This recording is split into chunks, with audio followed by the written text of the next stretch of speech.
Shalom Alahim, para sahabat Petra yang diberkati Tuhan dimanapun berada. Segala puji syukur dan hormat bagi kemuliaan Tuhan Bapa Surgawi, di dalam kasih Tuhan Yesus Kristus dan penyertaan Roh Kudus. Sungguh kita bersyukur kepadanya, Tuhan berikan hari baru bagi kita, yang oleh karenanya kita pada saat ini dapat berjumpa bersama dengan Radio Petra 105.7 FM yang senantiasa mengumandangkan sesanti sudahkah Anda mengasihi orang lain hari ini, menggemakan semangat The Voice of Love and Peace melalui siaran Renungan Embun Pagi. Oleh karena itu bersama saya, Pendeta Purwantoro Kurniawan dari Gereja Kristen Jawa Ambarukmo, kita akan mendengar dan menghayati sabda Tuhan serta merenungkannya, hingga kita meyakini kita beroleh hikmat karena iman kepada Tuhan Yesus Kristus di dalam bimbingan Roh Kudus. Oleh karena itu mari kita menyatukan hati di dalam doa untuk mendengarkan, menghayati, dan memiliki keberanian melaksanakan sabda Tuhan di dalam tuntunan Roh Kudus.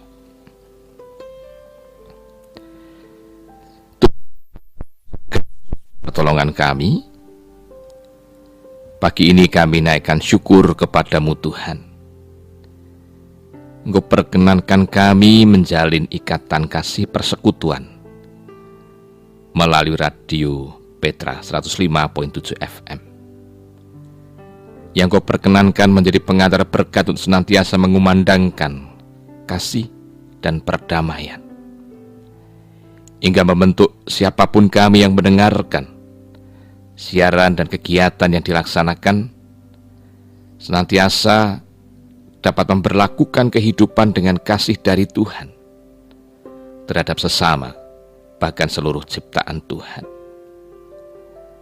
Saat ini, Engkau siapkan kami Tuhan mendengarkan sabda-Mu, sebagai sarana kami terus berefleksi untuk meyakini kelangsungan berkat Tuhan yang hadir dengan sabda, sehingga kami dapat menghayati indahnya kehidupan ini melalui renungan embun pagi. Roh Kudus menolong hamba-Mu dan juga siapapun yang mendengarkan siaran ini dalam bimbingan Roh Kudus. Engkau sucikan, Engkau mampukan, Engkau layakkan mendengar, memetik hikmah dan melaksanakan apa yang Tuhan kehendaki setelah kami mendengarkan sabda Tuhan.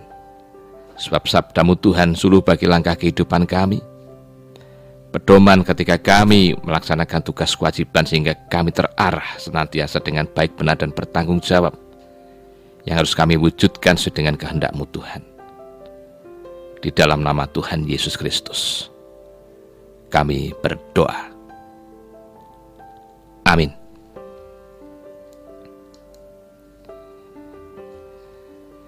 Pewartaan sabda Tuhan pada saat ini melalui 2 Korintus 13 ayat 5 sampai dengan ayat yang ke-10. 2 Korintus pasal 13 ayat 5 sampai dengan ayat yang ke-10. Ujilah dirimu sendiri. Apakah kamu tetap tegak di dalam iman? Selidikilah dirimu. Apakah kamu tidak yakin akan dirimu bahwa Yesus Kristus ada di dalam diri kamu? Sebab jika tidak demikian, kamu tidak tahan uji. Tetapi aku harap bahwa kamu tahu bahwa bukan kami yang tidak tahan uji. Kami berdoa kepada Allah agar kamu jangan berbuat jahat, bukan supaya kami nyata tahan uji, melainkan supaya kamu ini boleh berbuat apa yang baik sekalipun kami sendiri tampaknya tidak tahan uji. Karena kami tidak dapat berbuat apa-apa melawan kebenaran. Yang dapat kami perbuat ialah untuk kebenaran. Sebab kami bersuka cita apabila kami lemah dan kamu kuat. Dan inilah yang kami doakan, yaitu supaya kamu menjadi sempurna.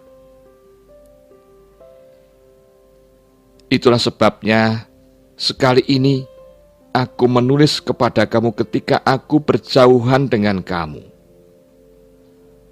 supaya bila aku berada di tengah-tengah kamu, aku tidak terpaksa bertindak keras menurut kuasa yang dianugerahkan Tuhan kepadaku untuk membangun dan bukan untuk meruntuhkan. Demikian pewartaan sabda Tuhan melalui Rasul Paulus tertuju kepada jemaat di Korintus. Yang berbahagia ialah setiap orang yang mendengarkan sabda Tuhan, menyimpan dalam hati karena merenungkan dengan sungguh-sungguh, memetik hikmahnya dan memperlakukan sabda Tuhan dalam kehidupan sehari-hari. Haleluya. Tema renungan embun pagi saat ini adalah menyelidiki diri. Tentu ini adalah upaya untuk bagaimana orang terus mawas diri. Sehingga sebelum melakukan sesuatu hal atau ketika membayangkan sesuatu hal yang berlangsung di waktu lalu, orang memiliki kesempatan untuk dapat berefleksi sedemikian rupa sebelum melakukan sesuatu hal. Bapak, Ibu, Saudara, dan anak-anak para sahabat Petra yang diberkati Tuhan, ada pepatah mengatakan, buruk muka, cermin dibelah. Ungkapan ini kita terima dalam pendidikan atau sekolah yang diajarkan para guru sejak dari kecil, SD atau mungkin SMP masih kita ingat. Ataupun mungkin juga kita sudah lupa terhadap pepatah ini. Padahal cermin ada dalam rumah tangga kita masing-masing. Sebagai perabot atau piranti ketika kita berias atau memperhatikan secara detail keadaan tubuh kita. Dan biasanya lebih sering dipergunakan untuk bercermin atau merias wajah. Apa yang nampak dari cermin itu adalah keadaan diri kita secara fisik. Ada hal seringkali menjadikan kita percaya diri ketika sudah melihat wajah ataupun keadaan tubuh di cermin. Namun juga ketika pepatah diungkapkan, buruk muka cermin dibelah, menunjukkan satu kondisi keadaan manusia yang sedang diliputi persoalan pergumulan, baik merasa tidak percaya diri ataupun kemudian membayangkan sesuatu hal yang akan berlangsung atau yang sudah berlangsung, entah itu berkaitan dengan benda ataupun seseorang ataupun pihak lain, dan emosi itu tidak terkendali. Apa yang dilihat, entah diri sendiri ataupun bayangan sesuatu yang ia pikirkan sedemikian rupa, lalu dilampiaskanlah kondisi emosi itu pada cermin. Dipukul, retak, ataupun hancur, dan tidak dapat digunakan lagi. Bapak, Ibu, Saudara sekalian, dan anak-anak terkasih, kita menyadari bahwa di dalam kehidupan sehari-hari kita juga bergumul dengan situasi ataupun keadaan yang bisa saja membawa kita larut dalam perasaan-perasaan tertentu, atau mungkin istilah populer sekarang ini, baper terbawa perasaan. Yang kadang sulit untuk kita memutuskan sesuatu dengan objektivitas dan lebih cenderung subjektivisme yang kita kedepankan.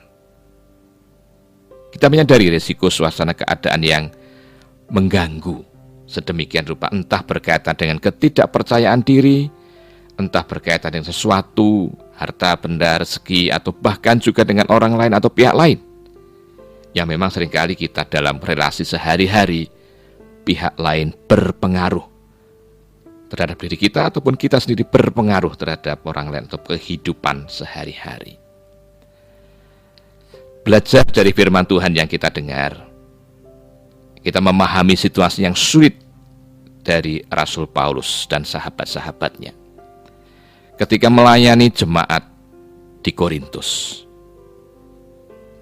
Jemaat yang dengan fanatisme masing-masing mengagungkan tokoh-tokoh yang sedemikian rupa, dijunjung tinggi, dihargai, dianut apa yang diajarkan, hingga menjadi kelompok-kelompok.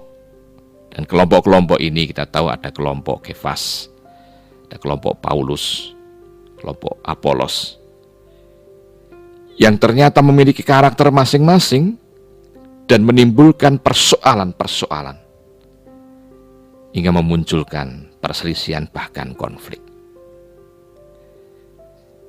Demi kepentingan bahwa menyatakan dalam kehidupan jemaat di dalam Yesus Kristus, agar jemaat kudus dan tidak ada batu sandungan, maka Paulus mengupayakan menyampaikan surat tentang bagaimana hidup dengan iman dan berhikmat diwujudkan dengan perilaku yang baik. Semuanya demi hidup kudus dalam kebenaran yang Tuhan nyatakan.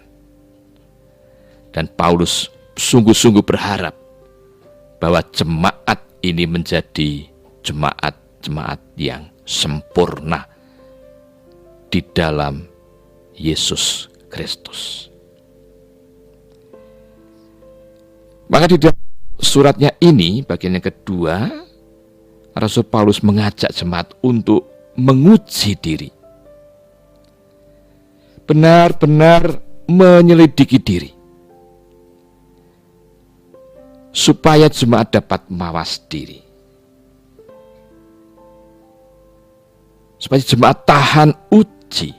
Mengapa demikian? Pertama, sesungguhnya di dalam sabda Tuhan, sebagaimana Rasul Paulus dan teman-teman sampaikan kepada jemaat di Korintus, apakah iman di dalam Kristus Yesus benar-benar dapat dihayati sedemikian rupa dengan tutur dan sikap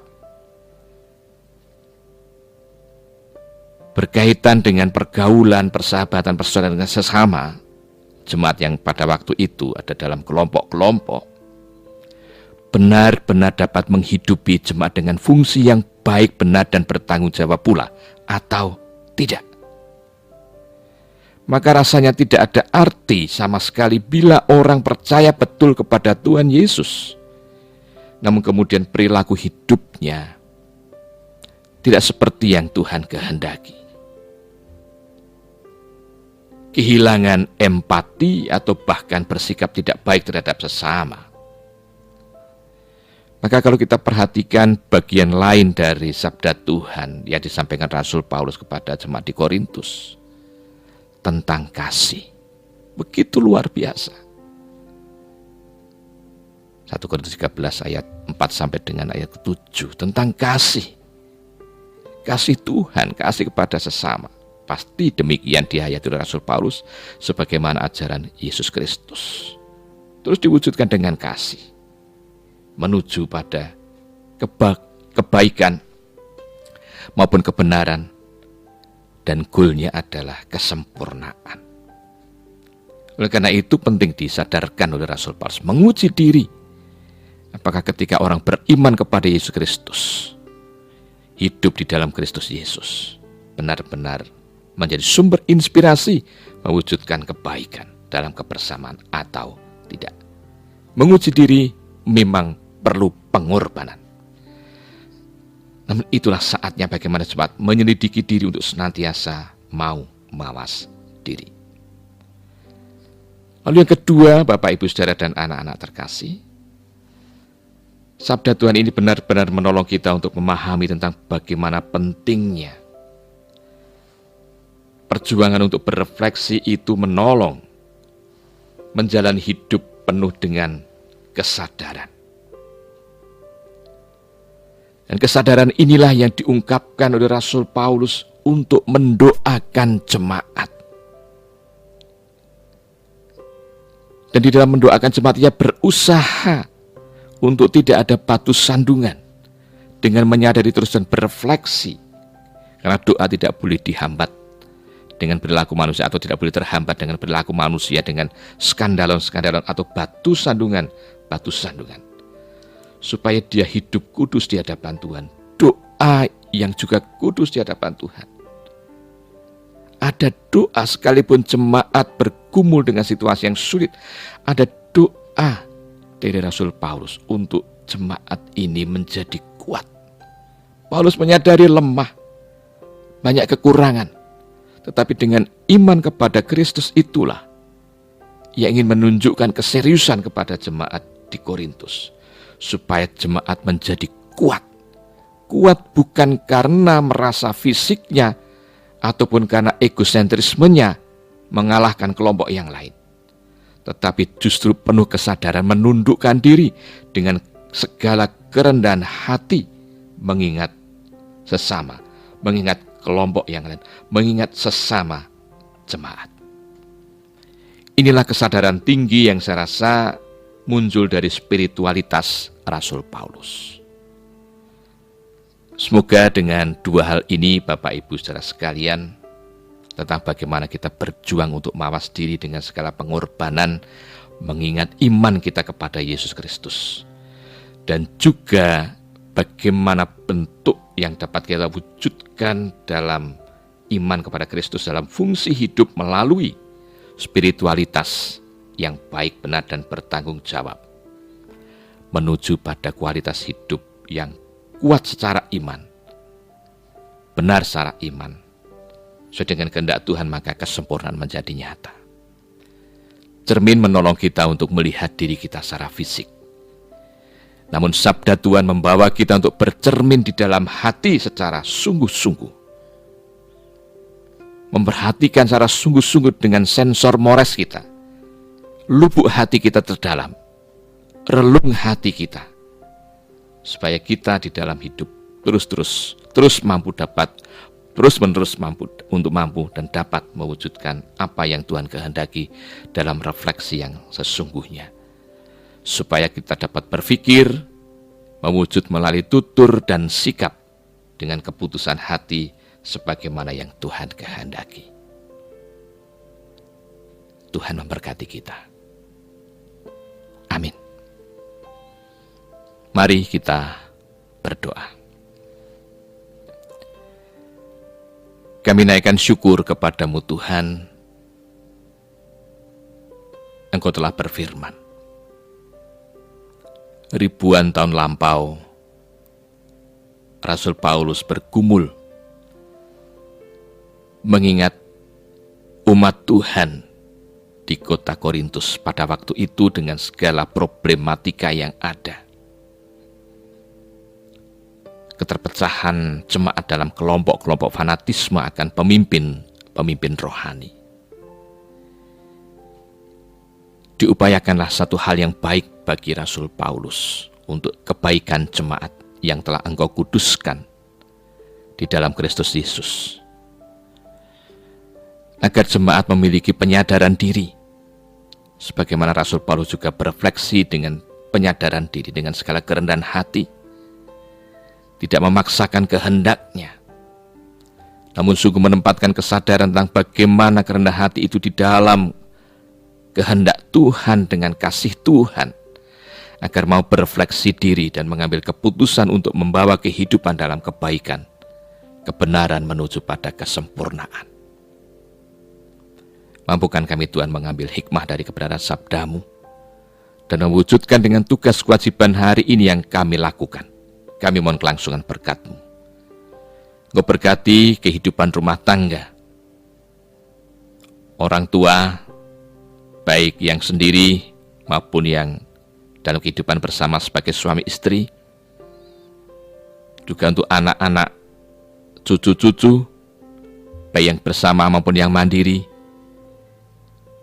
dalam kebersamaan bersama dengan keluarga besar maupun yang berada di tempat berbeda, bahkan yang berada di tempat jauh. Kiranya terus dapat berefleksi, menguji diri, mawas diri dengan kasih Tuhan. Karena iman kepada Yesus Kristus dengan kualitas hidup yang dapat diwujud nyatakan, dengan segala kebaikan, kebenaran, dedikasi, dan tanggung jawab.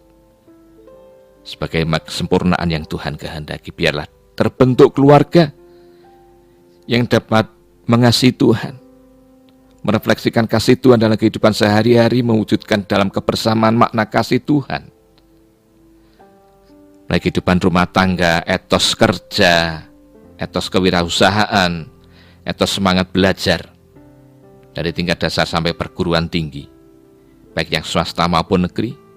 Hal baik terus dapat dihayati tentang cinta kasih orang tua, guru, dosen, karyawan, dan juga dapat menjalin kebaikan dalam relasi persahabatan persaudaraan keseharian dengan menghindarkan segala bentuk batu sandungan, hingga dapat menghayati kehidupan yang Engkau berkati, karena Engkau berkenan membuka tingkap-tingkap langit.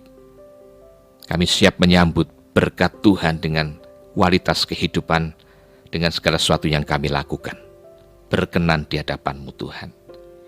Hingga malam hari kami dapat berefleksi untuk mempertanggungjawabkan setiap tugas kewajiban yang kami lakukan dengan iman yang kuat di tengah tantangan persoalan pergumulan, karena Yesus Kristus Tuhan dan Juru Selamat kami yang menjadi semangat di dalam kami berefleksi dengan spiritualitas yang Tuhan nyatakan. Secara khusus Tuhan, kami mohon kelangsungan berkat-Mu untuk saudara-saudara kami yang pada saat ini mohon berkat.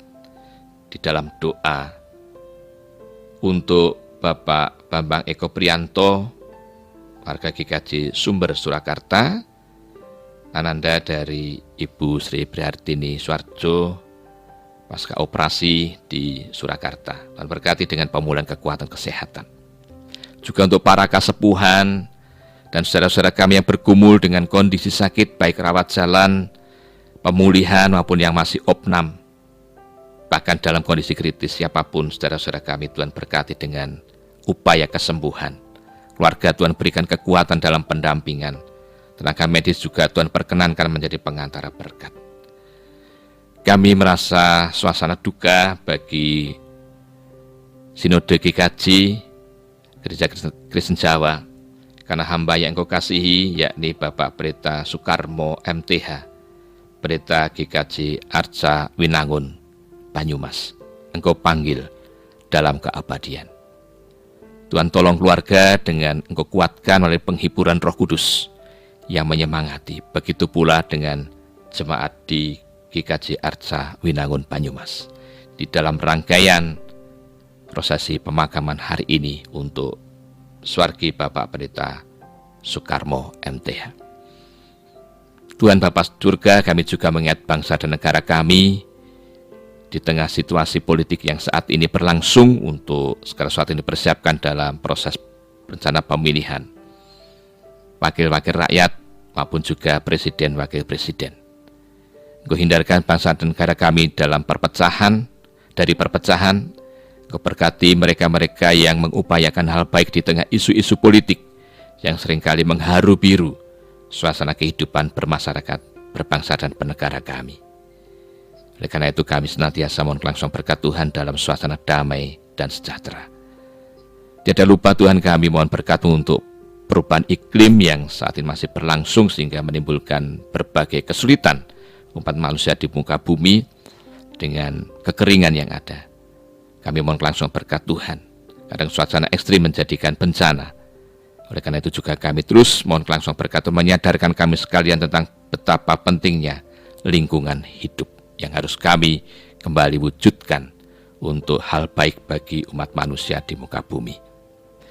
Demikian ya Tuhan, pokok doa yang dapat kami naikkan kepadamu di antara sekian banyak keinginan kami. Dan kami sungguh meyakini kelangsungan berkat hanya ada di dalam nama Tuhan Yesus Kristus. Amin.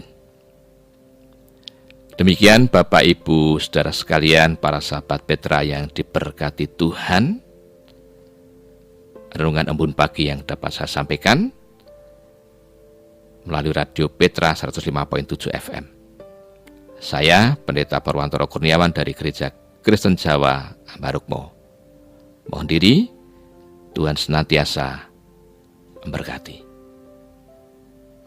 Amin.